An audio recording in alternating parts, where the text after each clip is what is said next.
On this week's Back of the Grid, we're going to be reviewing the Japanese Grand Prix, going through our predictions, and going through your questions from the inbox. Let's go.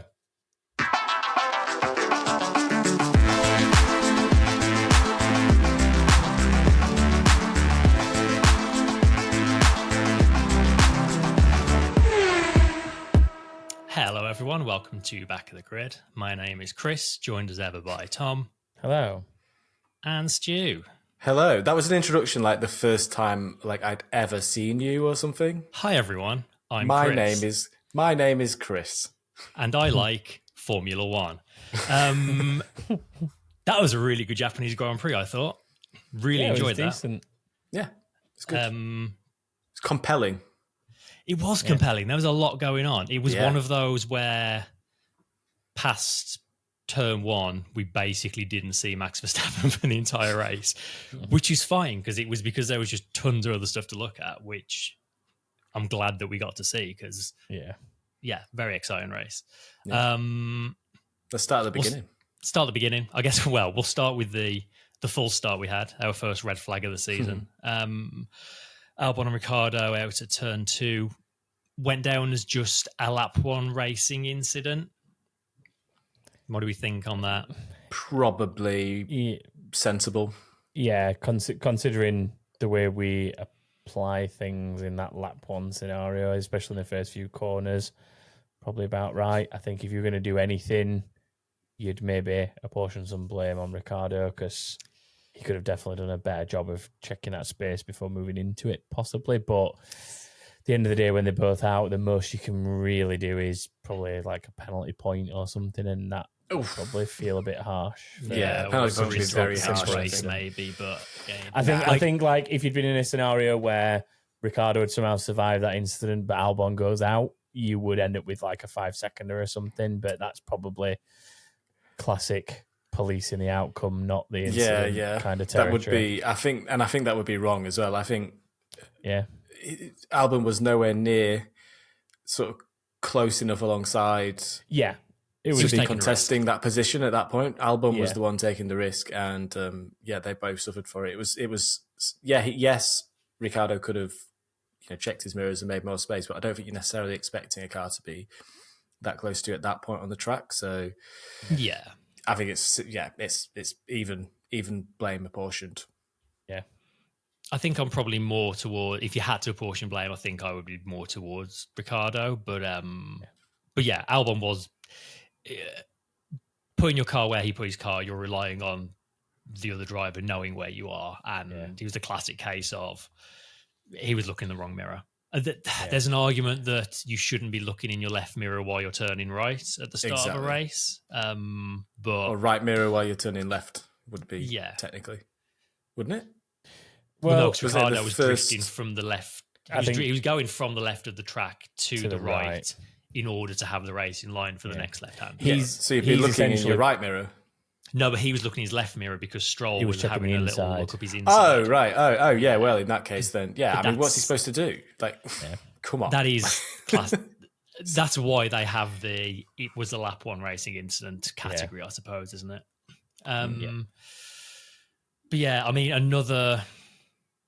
But obviously, we don't know what Ricciardo could have done in that race had he remained in it. That being said, he was.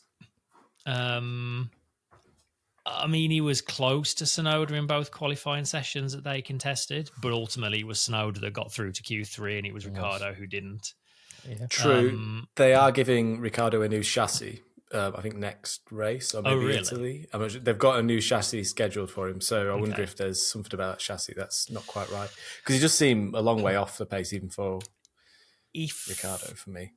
If I'm honest, giving a driver a new chassis to see if it helps always feels a bit I'm out of ideas to me. It's like I've run out of things to blame, so I'll just say there's something generically wrong with the chassis. The chassis is haunted. Can I have a new one, please? They must see something in the chassis though, or in the data that makes them, I feel want to invest that money though, in swapping everything over onto the new chassis because it's you're restricted financially, so you're not going to do this on a whim, are you?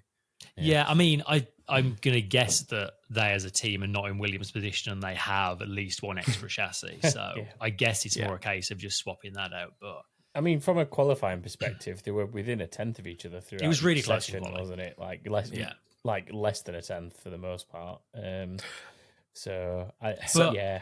Again, this season's supposed to be Ricciardo proving he's ready for a Red Bull seat, and within a tenth of Yuki Tsunoda is not what he needs to be doing. Like, no, 4 races in now, I remain wholly unconvinced about what he's doing.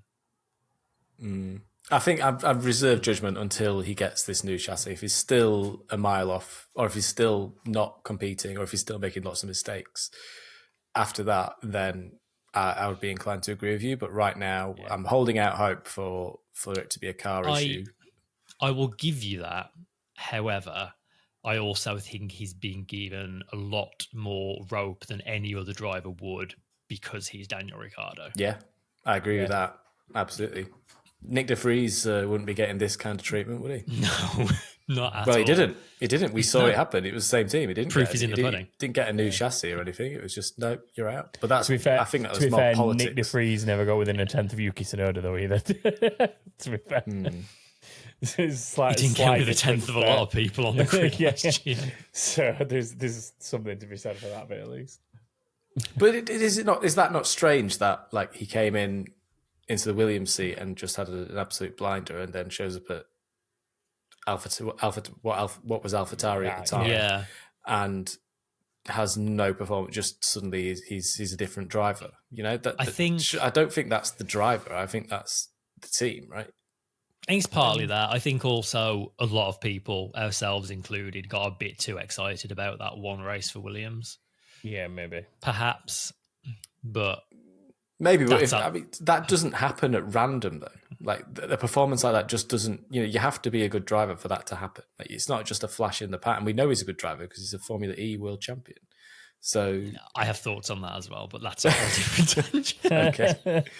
Okay. Shall we? I think we're getting in the weeds a little bit here. Shall we go? Yeah. Shall we move on? Let's talk about the seat that Ricciardo would like to have next year at Red Bull. Pretty straightforward 1-2 for them. I think had Ferrari qualified better, it might have been a little closer at the front, but as it was, Red Bull pretty much had their own way. I mean, what was the gap? It was like 12 seconds between Verstappen and Perez. Then Sainz was like another 8 behind, so pretty convincing. I mean, if you were to build a circuit that played to the strengths of that Red Bull, it would probably look a lot like Suzuka. So I think this is always pretty expected, wasn't it? Yeah. Perez has said he's expecting a decision on his future at Red Bull within the next month. So end of the season then? Yeah, probably. That's 3 second places for him now. I would say he's looking a bit closer to Verstappen than he did for much of last season right now. Think he's doing enough to get a year extension? Yeah, why not? Like, he's based on current performance. Right now he is, yeah. It's when he gets halfway through the season and his performance drops off. That's when. Yeah, well, I mean, he managed 4 or 5 decent races at the start of last season, didn't he? And then he just sort of started to tail off for whatever reason.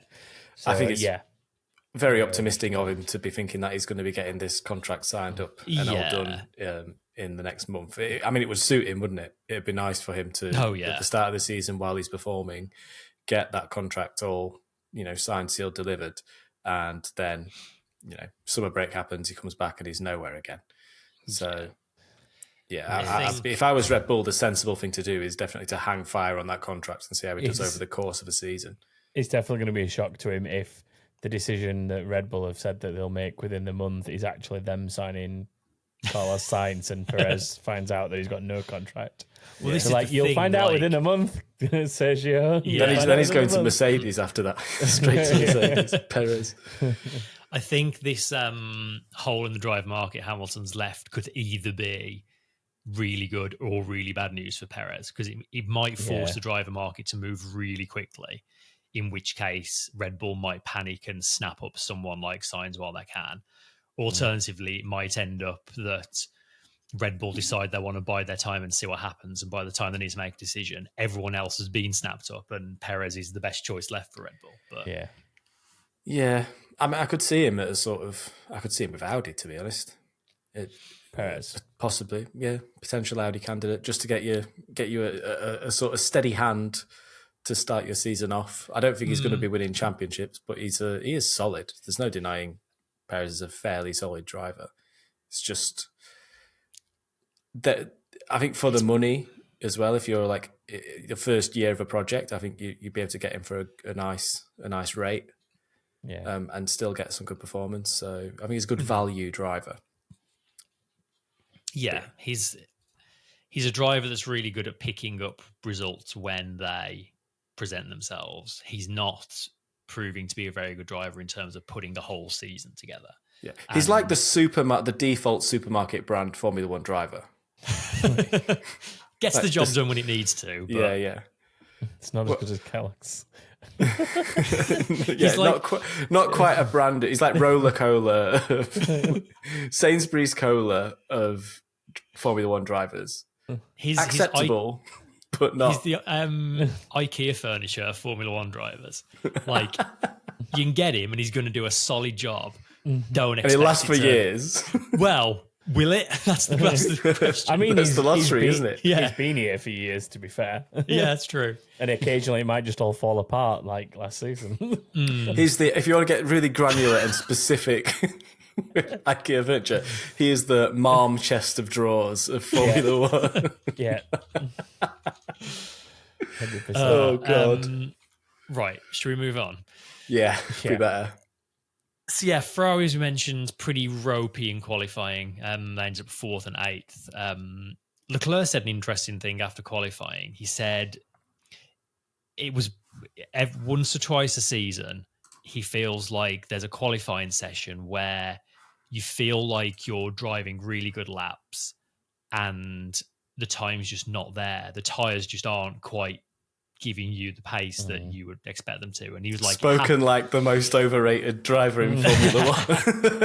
But this is arguably the best qualifier in Formula One. And he said he said every now and again, maybe once, twice a season, you get a set of Pirellis that just aren't quite there for some reason. Okay, so it's a dodgy set of Pirellis to do. Maybe they were mislabeled. That was his reasoning. Mislabeled compounds. That being said, Ferrari's race pace was real good, really, really good comeback drive from them to finish 3rd and 4th. Just before we go into Ferrari race pace, I just wanted to talk about the difference in lap time, the difference in gap to pole from fastest Red Bull to fastest other team, fastest McLaren, fastest Ferrari, blah, blah, blah. So in 2020... Well, the gap this year is... hang on, where am I? Where's my day? The gap... Okay, so the 2023 gap to pole was just about 6 tenths. It was I think it was Piastri's McLaren. It was about a 6 tenth gap. The gap to pole this year was 3 tenths. Okay? Yeah. And then so the interesting data I've got here is the difference between the gaps of each car to pole from last year. So last year, so the difference this year is McLaren have gained 9 tenths. They're 9 tenths closer than they were last year. Ferrari are 8 tenths, 8.6 to 8. 8.6. You can't really 8.5. Thank you. 8.5 tenths. Got there in the end. 8.5 tenths closer. Aston Martin 1.8 seconds closer. Nearly 1.9 seconds closer. Wow. Mercedes 1.1 seconds closer. So your top 5 teams there, your top 4 teams behind Red Bull, have all gained huge amounts in Formula One terms as a direct comparison to 6 months ago when we were last at this circuit. I was about to say what's even more interesting about that is the fact that we were at Suzuka in the back end of last season. Yeah. So it's like it's not even like doing a 12-month comparison, like you say. It's like a 6-month comparison because those cars that were in Japan last season were not necessarily at the end of the development cycle, but they were a lot closer to the end of the development cycle for that season. I mean, the Aston Martin definitely was, because they'd already said, we've packed up and done with this at that point, hadn't they? And they were focusing on this year. So I think that's even more interesting, the fact that we were near the end of the season compared to where we are now. I missed one off as well. Red Bull, they are 6 tenths faster. So what, 6.5, nearly 7 tenths. 680 tenths faster. They're 680 thousandths, 680 thousandths of a second faster. If you want to really get specific. The one lap pace has closed up so much this season. I mean, Q1 again, it was 1.3, 1.4 covered the entire field. Yeah. I mean, the fact that there was, the fact that the nearest Ferrari to the Red Bull was 2.92 compared to, it was a McLaren like 6 tenths off this time last year. Like they've essentially the chasing pack of half the deficit would be the thing. So makes you wonder, like, is it possible for them to get caught up at some point this year? Like Sainz has been saying he reckons sort of Red Bull are going to dominate the first third of the season. And then after that, potentially, he thinks that maybe if obviously Ferrari can develop faster than Red Bull, then they'll be somewhere thereabouts ready to challenge. I think it's going to take more than, I think it's wishful thinking, but I think maybe 2/3 of the season. By the end of the season, I think people will be absolutely snapping at their heels. And as teams like Mercedes get to grips with whatever the hell's going on there, I think people will get closer. But I just wanted to sort of take the opportunity to point out that interesting bit of data that I'd gathered over the weekend. On race pace as well, like the nearest non-Red Bull car to Verstappen was 16 seconds closer than it was last year. Wow. 16 seconds. I mean, over the course, that's about right. Over the course of a race, that does make a lot of sense. I think there's other things to consider. Like, I'm not sure whether the tyres are the same tyre compound as they ran 6 months ago. They are, but it was a lot warmer, which track temperature definitely plays a part as well. So, it's not necessarily a strictly direct comparison, even though they are at the same track. But still, it's about as close as you can get. I think 6 months. And what it just shows you the rate of development in Formula One, doesn't it? How they've all, it really does. Especially Aston Martin to not only have Red Bull gained 6 tenths, but Aston Martin are 1.8 seconds closer to them, even with Red Bull gaining 6 tenths. So that you had 6 tenths to that. You found 2.4 seconds. Yeah. It's wild. If you obviously they haven't, but like that is a way of looking at it. It's just crazy, absolutely crazy. Anyway, sorry, I've totally sidetracked us there. We're talking about Ferrari race pace. Ferrari, so just really good in the race. Another podium for Sainz. That's 100% podiums in races he's started this season. He sort of was on the right, the faster of the strategies, the medium, hard, the same as Red Bull, which proved to be the faster of the two Ferrari cars, which is why Leclerc let him through. I don't think Leclerc ever really believed he was in the fight for a podium anyway. Like, some people try to make a big deal of like, Leclerc's been asked to let Sainz through, but like they were on very different strategies. Yeah, I mean, did you see how quickly Sainz pulled away from him? It was like a second and a half a lap. It was a non-issue. Leclerc, though, interestingly, the team wanted him to do a version of a 2-stop, and it was Leclerc himself who pushed to do a 1-stop, which honestly at this track shouldn't be possible. Yeah. I mean, technically it was a 2-stop because there was the red flag, but I believe under the red flag, all Leclerc did was change from one set of mediums to a slightly fresher set of mediums. So it was still effectively a 1-stop. Yeah. But he managed to do 25 laps on mediums, which was much longer than anyone else. He was just consistently doing like 37.5s for the whole stint. In fact, I think his fastest laps of that stint were the last 2 laps, despite spending loads of it in dirty air. Finished ahead of McLaren's behind him, who were on the favoured strategy. just a really great drive. Like, not only a great drive from Leclerc, but also proof, if we needed any more, that Ferrari's tyre problems they've had for years now genuinely seem to be behind them now. Yeah, I hadn't thought of that. That is a very interesting, a very important and valid point you make there. Yeah. Definitely, that is absolute proof that the Ferrari is no longer a tyre muncher. Nope, not at all. Because that would not have been possible even a year ago. That wouldn't have been, this stint would not have been possible in a Ferrari. It makes you wonder what Leclerc could have done if he'd qualified better. I think a lot of people are talking about Leclerc this, Leclerc that. He's had an amazing drive, but dude, like, you got to qualify if you're going to put that kind of performance in the Ferrari. You're the main competitors this year. You've got to perform in qualifying, especially when the field is as tight as it is. You can't, if he keeps doing this, he's just going to keep giving away. He's going to keep making life difficult for himself. He doesn't need to do that. He's in the second best car now. They can be, they ought to be pushing for challenging Red Bull at this point, I think. It's an impressive comeback drive, but you shouldn't be in a position to be needing to do a comeback drive in the first place, and you can't spend a season doing that. Mm-hmm. Yeah, but them tyres weren't very good, guys. Just saying. But the tyres. The Quick couple of bits before we get to some more juicy stuff. McLaren 6 months ago had a double podium at Suzuka, but couldn't really match the Ferraris this time. Ended up in a fight with the Mercedes and Alonso. Ended up 5th and 8th. Fairly middling from McLaren, really. Again, it's just that really, really, really tight field. I think it's all a lot of these races, when the field is this tight, is going to come down, especially a race like this, is going to come down to tyre management and how to best use those tyres across the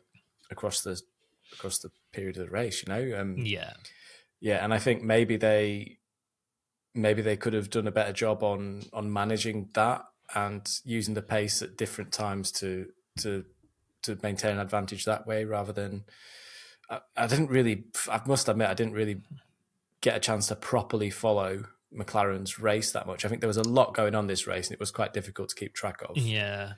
So McLaren and Mercedes both did 2 stints on the hards and 1 on the mediums, whereas the Red Bulls and Sainz did 2 mediums and 1 hard. And it was an early stop, wasn't it? Yeah. Well, so Norris had a really weird one. Norris didn't change tyres under the red flag, then came in on lap 11, like literally on hards. Yeah. No, so we started the race on mediums, left the mediums on after the red flag, and then with the formation lap, it would have been like 8 laps after the restart, then came in for a set of hards. Yeah. This to me feels like a fluffed strategy more than a slow McLaren. And he then came in really early for his second stop, so he had to do 27 laps on the last set of hards, which is the same number Leclerc did on a one-stop strategy. And Leclerc was matching him for pace as well, I think. Leclerc was like more or less the same pace as the McLaren. Very much so. On a softer tyre. So yeah, all a bit weird there.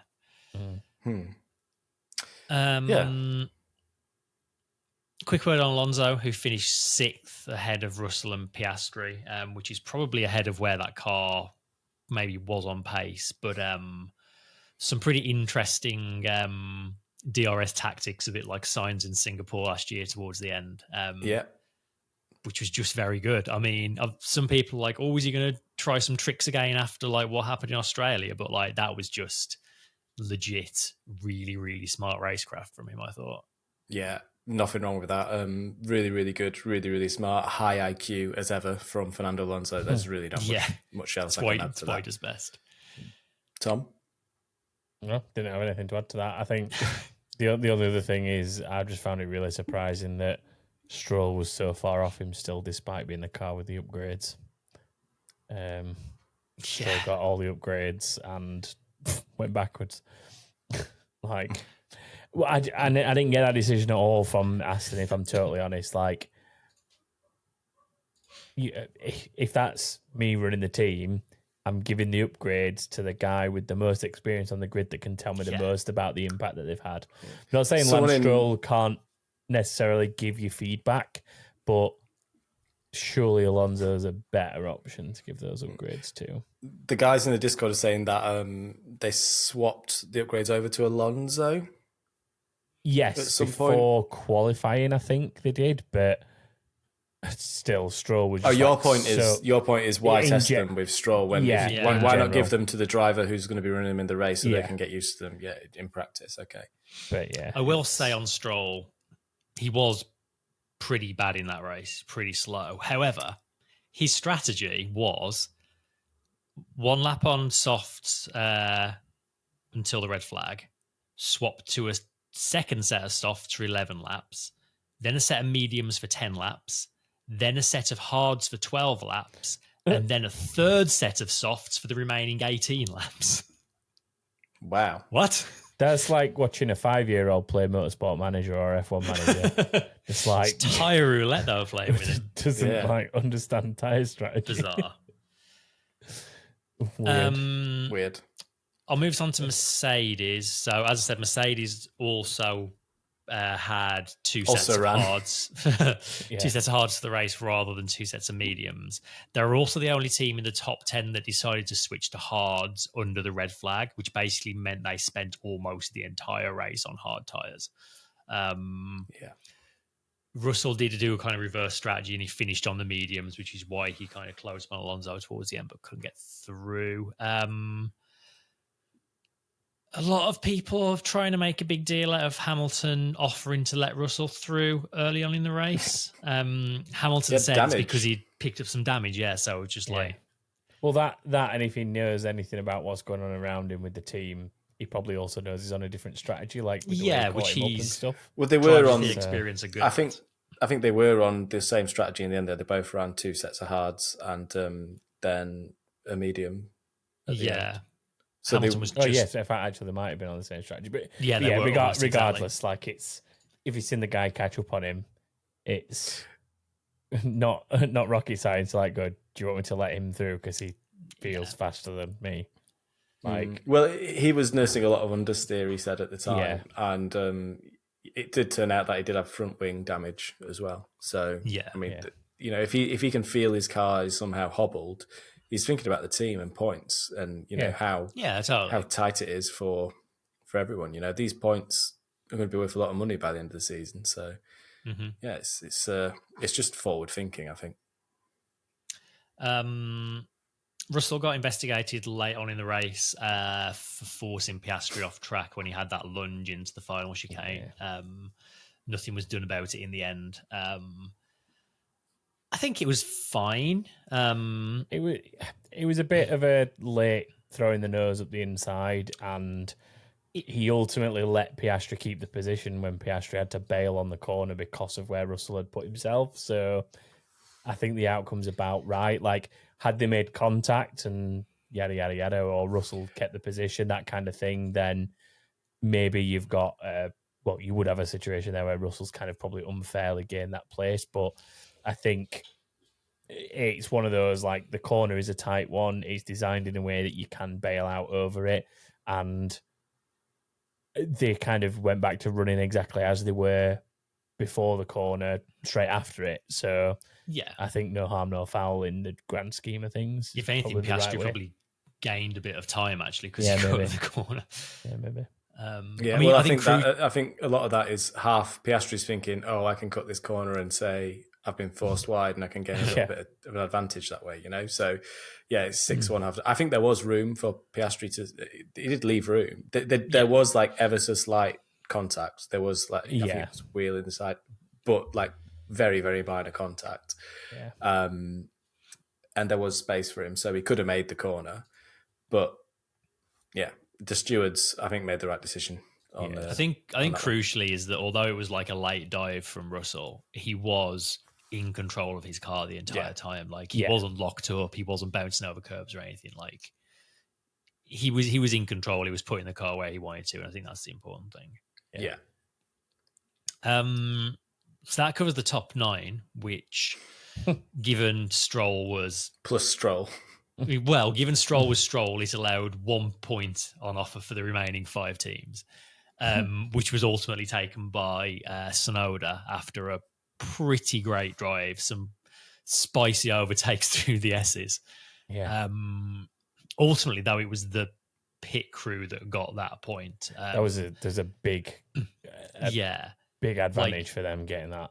I can't remember what it was that they were following on track, and it just suddenly cut to the pit exit with 5 cars dicing away out there. It was wild. But yeah, he jumped Sargent, Magnussen, and Bottas in the pit lane, and also either over or undercut Stroll in the process as well. So basically, that one good pit stop gained him 4 positions and a point, which is super duper impressive. It was a really good stop. Yeah, really but good. To be fair, it was a good drive. He did, some of the overtakes he made. I mean, all weekend as well. He was on fire. He did a really good job. Yeah, you can't take away from what he did on the track as well. But no, that pit stop definitely made that an element of it easier for him. Yeah, it can't hurt, can it? A pit stop like that. Yeah, I feel like it's we like, don't I won't bother those... overtaking these guys. I'll just come out the pits in front of them. This is great. I feel like we don't see that critical a pit stop anymore. Like you sometimes get one where it's like 1v1 or something like that, like 2 cars pitting at the same time and maybe a bit of a jump from a good stop. But to have that much impact and essentially get like the grand sum of about 4 cars overall because of getting a strategy advantage over 1, but then like literally overtaking 3 with a pit stop. I feel like, I mean, it shows how critical and how important those pit stops are, I guess, when the cars are that close together. It feels like a while since we've seen one like that.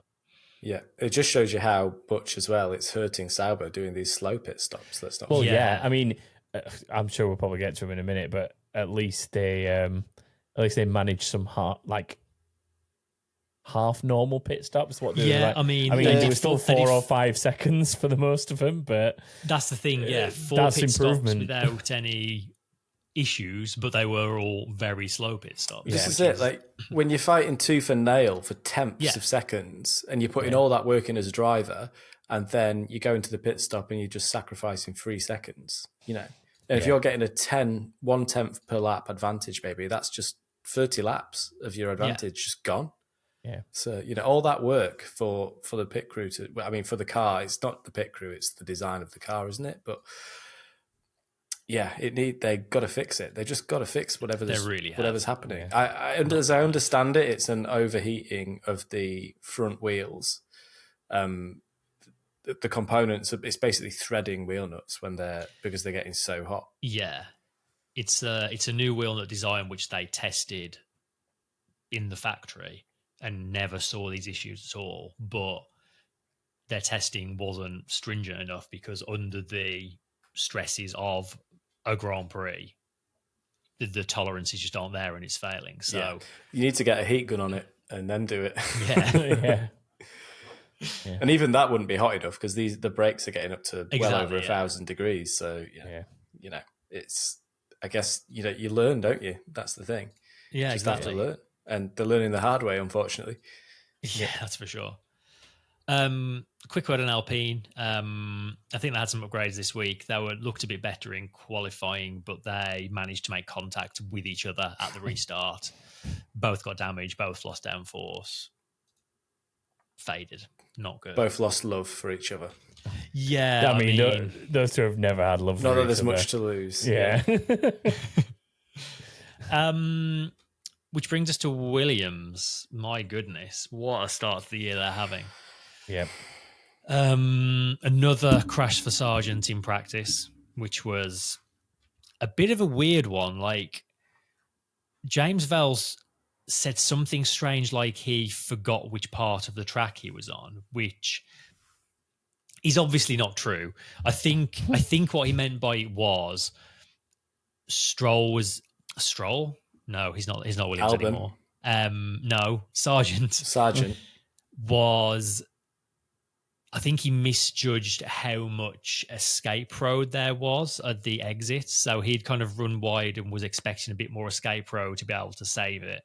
And there wasn't as much as he expected. Has he driven this track before? Has he done a track walk? Like, we don't even need to do a track. Go on Gran Turismo. Even I know that you can't push too hard on the exit of that corner because it runs out. You don't have, And this was before he got to the escape road as well. He was on the grass before he got to this. Yeah, it was a really weird place to have an accident, I think. Because when I saw it, I was like thinking, I genuinely, unless it was like kind of say wheel to wheel combat and someone bashing somebody else out onto the grass or something like that, I genuinely can't think of like any like solo accidents like that happened there. It's an absolute rookie error. It's such a rookie error to go off there or that circuit. Yeah. It's really, even, it's one of my favorite.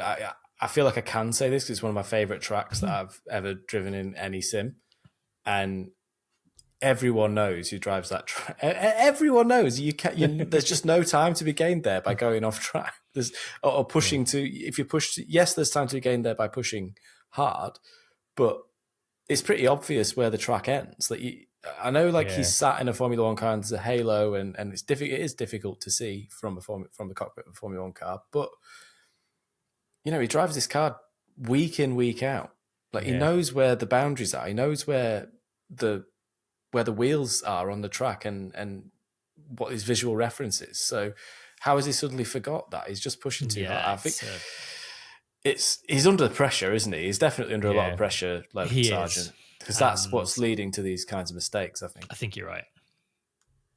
And then, of course, we had the crash for Albon at the start of the race. So that not only means all of their new upgrade parts they bought for this weekend are now all in the bin, it also means they've got at least one chassis to repair, which is extra cost. It means instead of flying the chassis from Japan to China for the next race, they're having to take them back to the UK to repair them, then to China, even more cost on top of that. Yeah, bad. It's a good job that it's a 2-week gap between races, it really isn't it? Because if we were in a back-to-back scenario, which is, to be fair, somewhat plausible, going Japan to China, almost sensible, I would say. Yeah, they're very lucky, I think, that it's not a back-to-back weekend. Yeah, because I think they would only be entering one car if that was the case. What, a week between races? We'll do Monaco and Montreal as back-to-backs, but we won't do Japan and China as back-to-backs. Yeah. I mean, maybe they knew. Cool. Maybe they knew that Williams would be in this predicament. Yeah, we'll throw them a bone.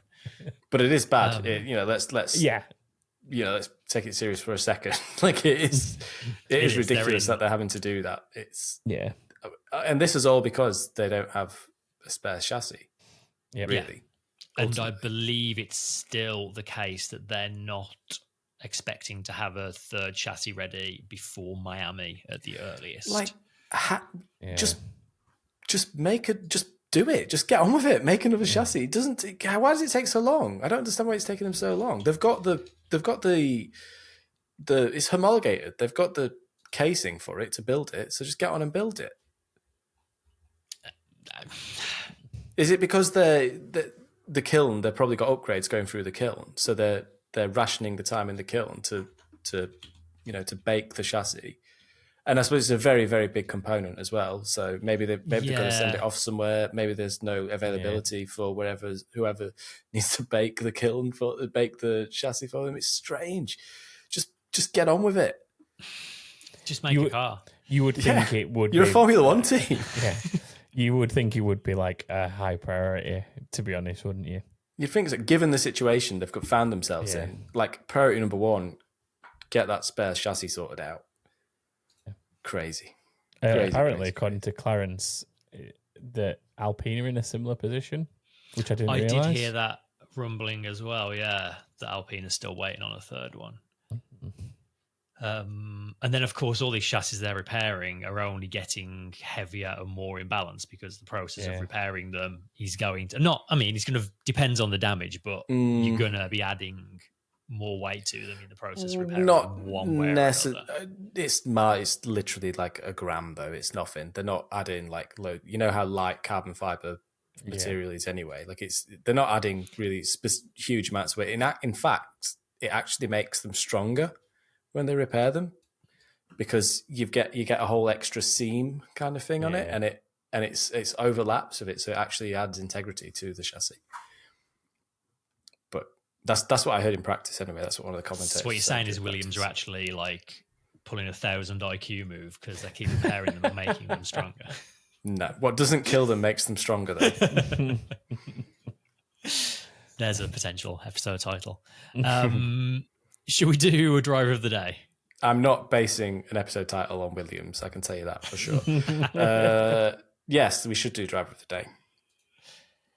I think Go on. There's two standout candidates, I think. And I think that's Tsunoda and Leclerc. Not Sainz? Sainz was very good. He made some banging overtakes. He worked for it. Had a good strategy. Put his car in the right place at the right times. Pushed where he needed to. Finished on the podium. That's my candidate. I think I came away more impressed by Leclerc and Tsunoda. Where are you at, Tom? So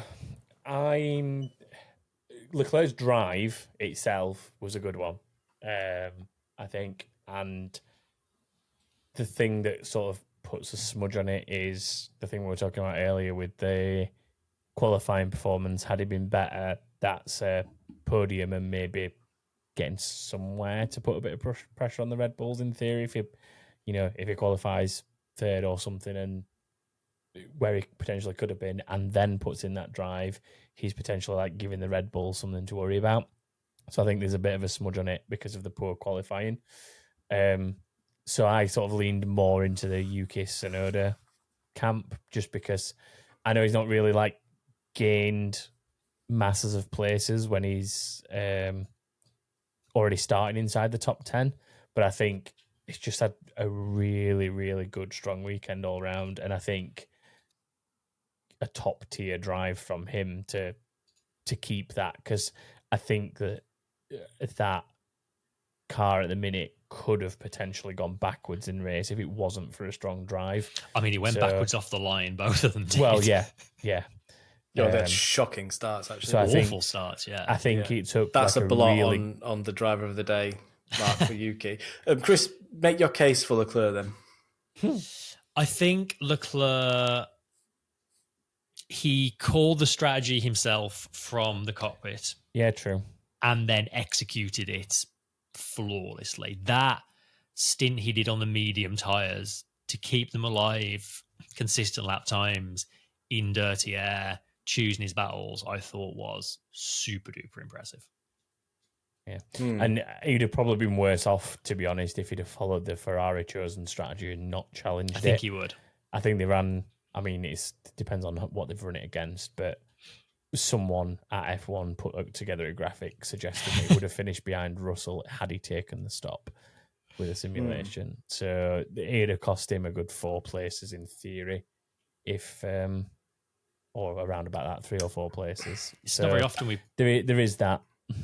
I'm really torn between all 3 as well. It's not very often we choose 3 drivers between the 3 of us. True. Yeah. I mean, that shows you what a race it was. It was really, really entertaining. I mean, it was difficult to follow because it was a 2-stopper. And as Tom and I were saying last week, you need better graphics. You need better TV graphics to be able to keep track of these kinds of races because you're just relying on them showing the graphic at the time you're having the thought. Yeah. And it's not, those two just never align.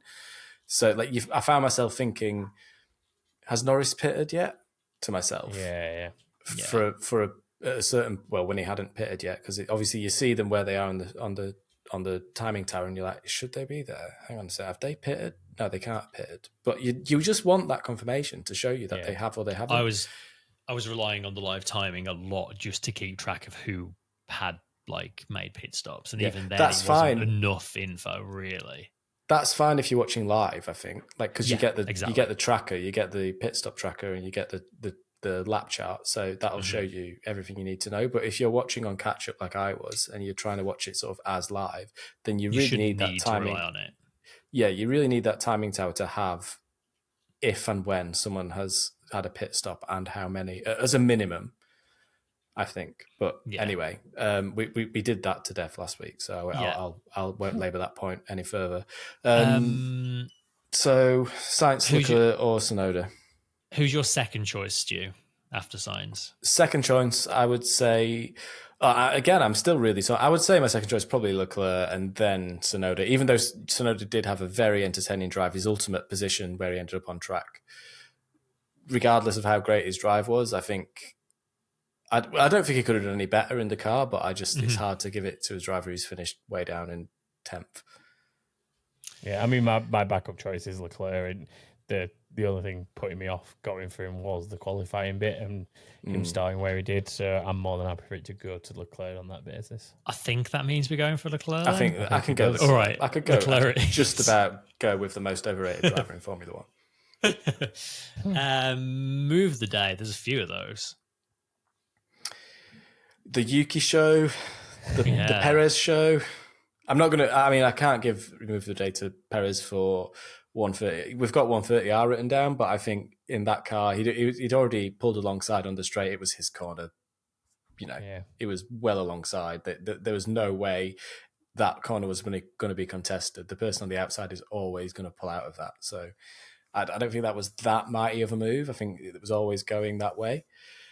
130R is just not the corner. It's not a corner in these it has cars. the reputation for anymore, is it? It's like no, in a GT car, it is ridiculous. Yeah. It's an almighty corner, but in a Formula One car, it's a straight. It is. Well, yeah, it's still an amazing corner to watch F1 cars go through, but you could probably go 3 wide through there. Like if you wanted to, you could go 3 wide, and they would all have the grip necessary to do it. Like. You, sir, have set a challenge and not standard. What it used to be. I don't know if you're quite. I don't know if 3 wide might be a 3 bit might optimistic. be pushing it. 2 wide is not 2 is that. maybe just 2 wide is survivable. Right. Are we but you both have to slow down. Are we booting up the game after this and going 3 wide through that corner? Yeah.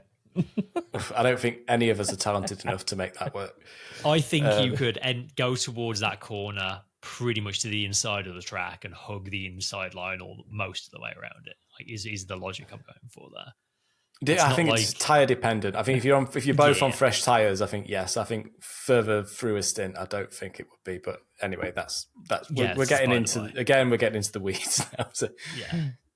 Yeah. Norris had a really good pass on Hamilton. He went around the outside of turn 1, which that was my contribution to the list. Very close. Norris I was fanboy. Holding my breath watching that. But yeah, it was. You don't always see him quite like that around the outside there. So. Yeah, no, I thought it was a good one as well. That definitely stood out to me. In fact, I had the thought that was when you watch a race, you get the thought of that could be move of the day. That was the one I saw that gave me that thought. So. I might be with you there, Tom. And we got pass, but then Yuki's passes through the S's are also. There was a big tyre differential again for a lot of these, though. There was. I don't know if I can. I can't remember where Norris. I know Norris and Hamilton were both on hards, if I remember rightly. I just don't know where they were stint wise. I can't remember like if Hamilton was on old while Norris was on new and where that was. I'm just pretty sure I remember them both being on hards. I can't really comment for the the stint differentials on any others. I think Yuki had better tyres than a fair few people he was challenging. Yeah, he definitely. To be able to pass through there, you've got to have. Still good moves. I think the Norris one then, like, I was drawn towards the Yuki passes just because, like, you never see cars passing through there. But I think the fact that he pulled that off is proof of how big the tyre differential was. So I'm maybe going to go for Norris. Yeah. I think Norris.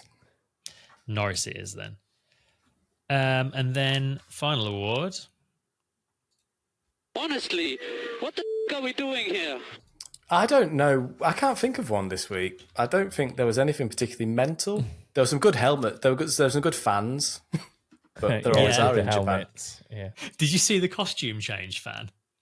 No. He was wearing like a big sort of poncho thing and a massive hat for, I don't know, let's say Red Bull.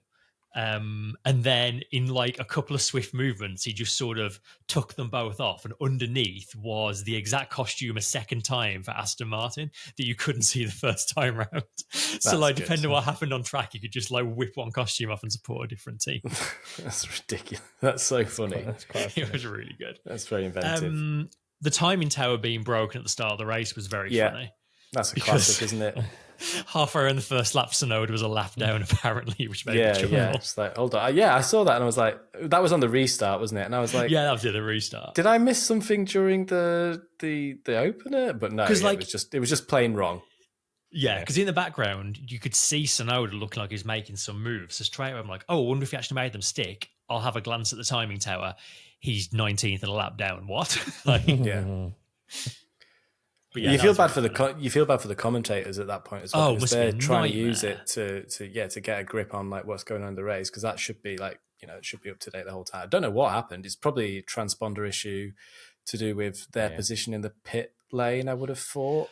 Yeah, it must have been like the red flag sequence must have knocked something out of whack, because it only took a lap or two for it to sort of right itself, I think, didn't it? I always like when they just turn the timing tower off as well. You see a bunch of problems and then it just disappears. And it's like, oh, they're doing some troubleshooting. Here we go. We've got to give the costume change guy. That's so good. Oops. Oh, that's a bit weird at the end. Yeah. So WTF? Who are we getting? This is not good content. Who are we giving WTF to? People in Discord are just suggesting Williams and their woes, which I don't feel like we can just give Williams a continuous weekly. Being bad. Yeah. That doesn't count as WTF. That's just being a bad Formula One team. I mentioned something that I thought could have been a candidate for this earlier on, which is Stroll being so bad with the upgrades compared to Alonso. But we'll never know, because it was in practice. Yeah, I suppose. Yeah, I think as well, just Stroll being like in a season where we so clearly have the top 5 teams and the bottom 5 teams, Stroll being the one of that top 10 drivers that's not scoring points. Yeah. Or what again, Stroll's... I don't think that's quite WTF though. I think that's just that's we've come to expect that. That's not like a shocking revelation, is it? How about Stroll's 4-stop strategy when his longest stint was on set? Yeah, quite like that. That strategy for Stroll. Let's go with that, because there we go. That was mental. There's the one. All right, cool. That's all for the race, I think. Tom, do you want to take us through some Preds? Yes, we'll quickly go through some Preds. So, bit of an average week for us, as per usual, to be honest. 2 points is a good week for me. Thank you very much. I mean, well, yeah, good week for you. If I'd submitted my average week overall. But yeah, I mean, all got an easy Verstappen win. Stu got the finishes. That was it for us. We did, however, get a 5 out of 5 in Listing World. Joseph Dolan managed a perfect weekend. There were a few people who were quite close. Basically, the thing that scuppered most people was the number of finishes. So there were quite a few people who had gone with Albon as first DNF, and then with him being random driver, also put him in 20th. But yeah, Joseph was the only person to get 17 finishes out of that bunch. So you pick up a prize for 5 out of 5. We'll drop you an email through your account about that. What I'm hearing there is a lot of people don't have any faith in Albon/Williams at the moment. or specifically at Japan, because I feel like, I know it was Australia where he's always been quite crashy, hasn't he? I don't think he's got a reputation here, but still, faith dwindling there maybe. In terms of overall standings, we're actually now tied for the lead. Eric Yanis and Steen Nielsen are both tied on exactly 11 points. So pretty close there still. Over in Fantasy World, we've got Maxi Padden Wings was top this week with 296 points. And the overall leader is a change in position. It's Chasey Motorsport now with 1,061 points. The first and only person to break 1,000 total points so far in the official F1 Fantasy League. I've given up on it already. I forgot in the second race, and I was like, I haven't even touched my teams. Well, the one that I've probably scuppered my entire chances for all this season is Grid Rival, because I forgot to set a lineup this week and had 2 drivers and a manufacturer out of contract, so that screwed me. But it didn't have any issues for Green Lantern Corps, who scored 940 points winning this weekend, and actually propelled Kilowog's team there into third in the standings overall. But our leader there is still Mighty Hawk 44, who now has 3,889 points. If you want to get involved with any of this, you can check all the scores from last weekend. You can get links to all the fantasy leagues, well, both the fantasy leagues, and you can obviously register if you want to take part in predictions next time out. Just head to backofthegrid.com and everything you need is there. Shall we do some inbox, fellas? Yeah, let's. Keep it saying now. Stay out. Box. Hey, man. Where's the button? Is it like on the floor? No, I was picking up my wrist thingy. Drops during Preds. I'll take the first one. Simon Molyneux says, Konnichiwa. With Leclerc doing a strong first stint and getting fourth in Japan, does this mean Ricciardo/Stroll/Magnussen, delete as appropriate, is the most overrated driver on the grid? No, it's still Leclerc. I think Magnussen's having a better year so far this year. He seems a bit close to Hülkenberg than he did last year. I think if you're going to pick underperforming drivers on the grid, you're looking at Sargent, Stroll, and Ricciardo, I think, at the moment. Yeah. I suspect one of the. You can pretty much guarantee one of them won't be on the grid next year. I think there's a half decent chance two of them won't be. But out of that specific list of three, yeah, if Stroll wasn't in the fortunate position that he is in terms of being the offspring of the team owner, Pappy Stroll owns the team, then he would have definitely gone multiple seasons ago. I think Magnussen might find himself in trouble when it comes to contract renewal time. Mm-hmm. I mean, in terms of answering the question, I would say at this moment in time, Ricciardo is more overrated than Leclerc. Yeah, I don't know about that. I think everyone's questioning Ricciardo at the moment. Yeah. No one's ever questioned. Right. The point of being overrated is no one ever questions how good you are, despite your mistakes. And that's what's happened. That's what happens with Leclerc. With Ricciardo, everyone's like in his face, like, "Oh, Logan Sargent's lurking over your shoulder." When has anyone ever said anything like that to Leclerc? No one. It's never happened. So I stand by what I'm saying. I will point out that we did give Leclerc driver of the day this week, but that's by the by. Yeah, that's by the by. I did see a rumor earlier today that there's some people within Aston Martin that are interested in signing Sainz and nudging Alonso towards retirement, and all the comments were like, "Lance Stroll is right there. Why are you talking about getting rid of Alonso?" Come on, imagine Alonso and Sainz in a team together. That would be. Oh, that'd be great. That would be Team like Spain. Yeah, boyhood dream for Sainz as well.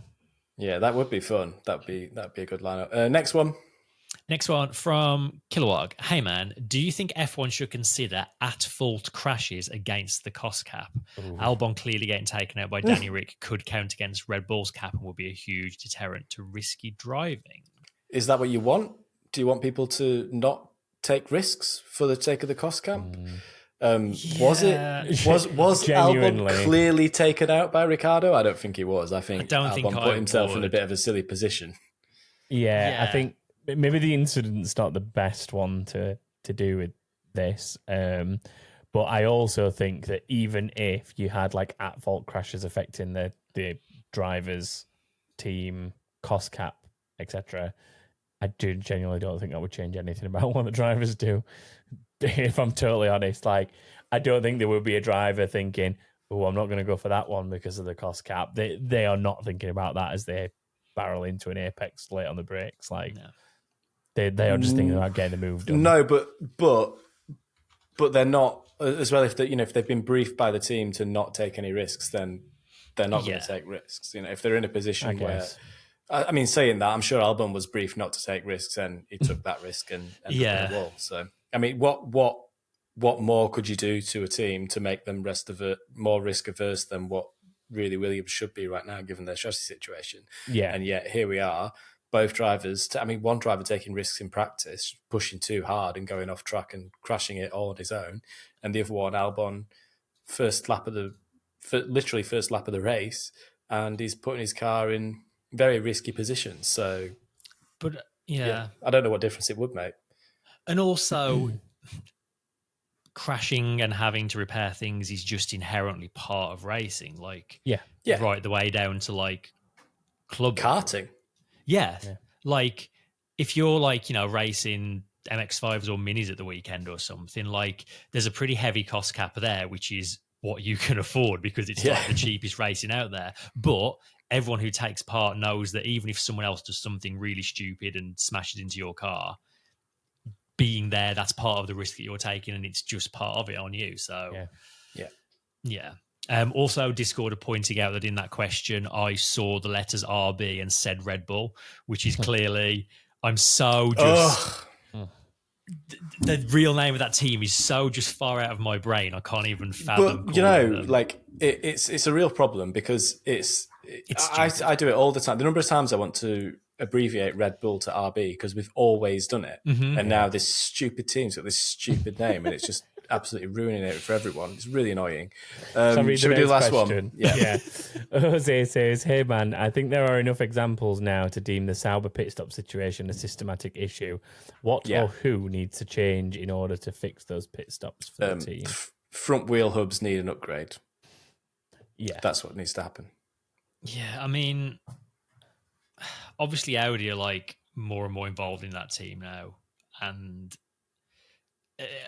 the team doesn't have an Audi logo anywhere or name anywhere near them yet. But if this sort of thing continues, it's going to start looking bad. If this is the team that Audi are now part owners of, and increasingly so. Like, Andreas Seidel's not going to stand for this for that much longer.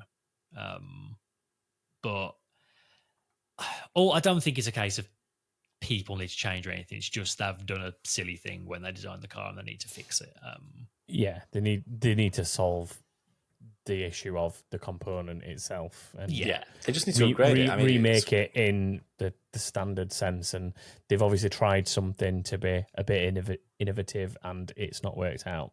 And they need to just revert to standard. Go back to last year's. Yeah, I think the one thing that was a little bit harsh with the camera work, maybe I was just reading too much into it, but during the first pit stop for the Saubers, when it actually went okay and the car pulled away, no word of a lie, I swear the camera zoomed in on the front left Jackman's face. Front left gunman's face, sorry. And like he himself looked a little relieved it had gone without a hitch, but I thought that felt a bit harsh, just like zooming in on that guy's face to like say, well, it worked this time. I thought you were going to say that like the camera didn't move until the car had gone out of shot because you were expecting it to be there for so long. It didn't because the car pulled away and instead of following the car, the camera like panned up and in on the guy's face who was the front left gun guy. I think that was who it was anyway. I think it doesn't help as well that like we've got 7 flyaway races, I think, this year before they get back to Europe. No, it is 6. Which is a lot. Like, I know they ship parts all over the world, but like being closer to your factory definitely makes fixing things and upgrading things a lot easier. Yeah, it does. But at the same time, you got Williams shipping their car back to the UK before it goes to China. So, in 2024, a flyaway race is not what it was in, it's not 1994. Like these days, there's so much, it's so easy for them to move these things around the world that it costs a bit of time, but it doesn't cost anything like the amount of time that it cost 20, 30 years ago. So, yeah, that's fair. Yeah. Anyway, I think that's, do we call that a day? Is that a podcast? I think that is it. I think that is a podcast. Yes, thanks as ever for joining us. As always, send your subscribes and likes and all of that good stuff our way. It is always extremely useful. And tell a friend. That's always really helpful as well. If you like what you hear and you've got other Formula One liking fans, which can sometimes be hard to find in my experience. Took me about 20 years to find 2 to do a podcast with, but here we are. As ever, if you want to get in touch, you can go to backthegrid.com where you can send us a message and you can see how you're getting on in the Predictions League. You can find us on Facebook, Twitter, Instagram, all of those things. But I think that is it for now. So next week, I believe we are going to be previewing the Chinese Grand Prix. which I still don't believe is going to happen until I see cars on the track. But there we go. Sprint weekend too. Wow, yeah. First sprint. Well, they must have faith. And they've resurfaced it as well. So you've got one practice session on a brand new surface. Save it for the preview. Come on, let's end this thing. All right. Bye, everyone. Bye.